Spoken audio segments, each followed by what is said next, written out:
Assalamualaikum Buya. Assalamualaikum warahmatullahi wabarakatuh. Saya muslim yang mau hijrah dari profesi peramal ke profesi yang halal.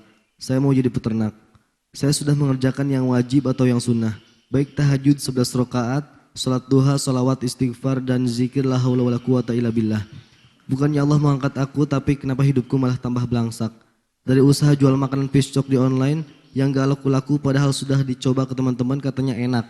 Dan bahannya juga yang berkualitas dan sudah diiklanin tiap hari. Sedangkan teman-teman saya semasa SMA yang bodoh dan kafir malah jadi hakim agung di suatu daerah. Dan ada lagi teman yang malah punya toko banyak. Sedangkan saya muslim sudah beribadah tapi sepertinya Allah Subhanahu wa taala enggak tepat membuat keputusannya. Kenapa kafir yang kaya raya, saya muslim yang mau hijrah malah belangsak. Sampai teman saya yang kafir berkata, Tuhanmu itu mungkin budeg. Jadi kamu doa minta kaya enggak dikabulin. Makanya masuk Kristen saja. Dan teman saya ini berkata gak mau mengakui saya sebagai teman sampai saya bisa punya mobil Fortuner. Dia merasa selevel dengan saya karena saya belum kaya. Aku sering berpikir di mana keadilan Allah Subhanahu wa taala-nya. Demikian kasus yang aku alami Buya. Mohon bimbingannya Buya. Masya Allah, Anda ini hamba yang dipilih oleh Allah. Ditapakkan di jalan yang lurus. Akan tapi di tengah jalan lurus Anda malah bimbang. Jalan Anda itu jalan menuju surga. Dan yakin itu adalah jalannya baginda Nabi.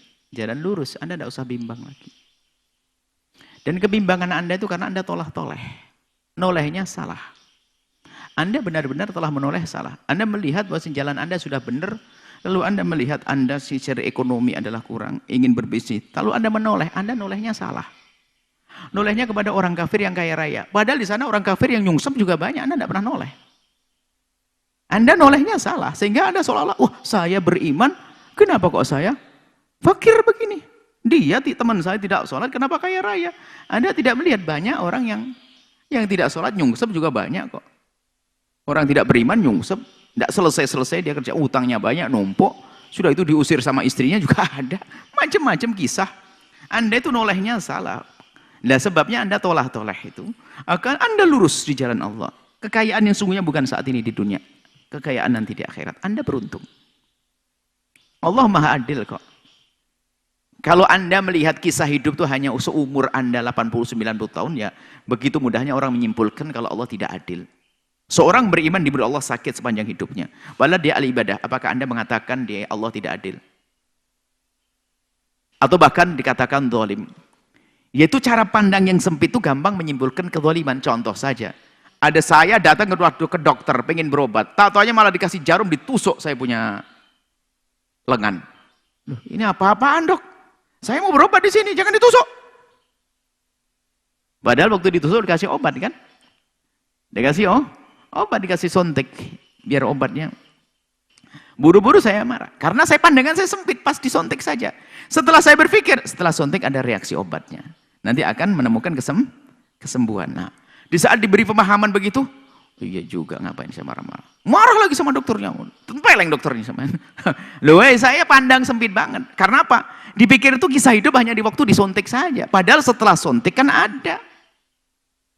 Nah, kisah antara suntik dengan setelah suntik itu nggak beda dengan kisah Anda di dunia dan di akhirat. Karena Anda punya keyakinan kehidupan yang panjang. Hidup Anda bukan kisah dengan dokter yang disuntik. Saat Anda disuntik, enggak, masih banyak. Setelah suntik berobat.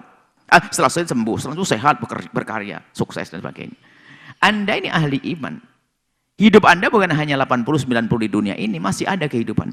Lihat, bukan Allah tidak adil, Allah adil. Ini seorang muslim mukmin diberi sakit, fakir lagi. Berapa lama? Sepanjang seperti disuntik. Sesingkat itu. Dibanding apa? Kehidupan dunia itu singkat seperti suntik, bahkan lebih kecil lagi. Suntik kan punya waktu beberapa detik. Tapi ketahuilah kehidupan Anda sepanjang apapun kehidupan di dunia dibanding kehidupan akhirat nggak ada apa-apanya. Jadi kalau diberi sakit selama 80 tahun orang diberi sakit, ini sangat kecil dibanding kebahagiaan yang akan didapat nanti di akhirat. Jadi Anda pandang yang panjang. Jadi dia mendapatkan kesenangan sesaat, itu yang tidak beriman, saat setelah itu dia akan berakhir. Bersama kematiannya, dia tidak menemukan kebahagiaan di akhirat itu. Anda sudah benar, sudah, jangan tolah-toleh. Dan yakini bahasanya, di balik capek yang Anda rasa, sempit rezeki, itu akan diganti oleh Allah dengan pahala. Yakin dong Anda ahli iman kok. Anda kan sudah hijrah. Dan insya Allah Anda bisa. Nah, yang demikian ini bukan karena iman Anda yang bermasalah, berarti wawasan. Setelah ini Anda selesai, karena Anda punya wawasan saat ini.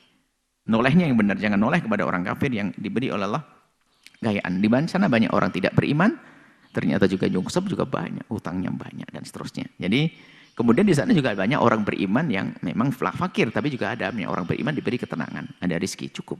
Dunia bukan ukuran. Sehingga ahli surga ada orang fakir, ahli surga ada orang kaya. Di neraka ada orang kaya, banyak. Ada orang fakir juga.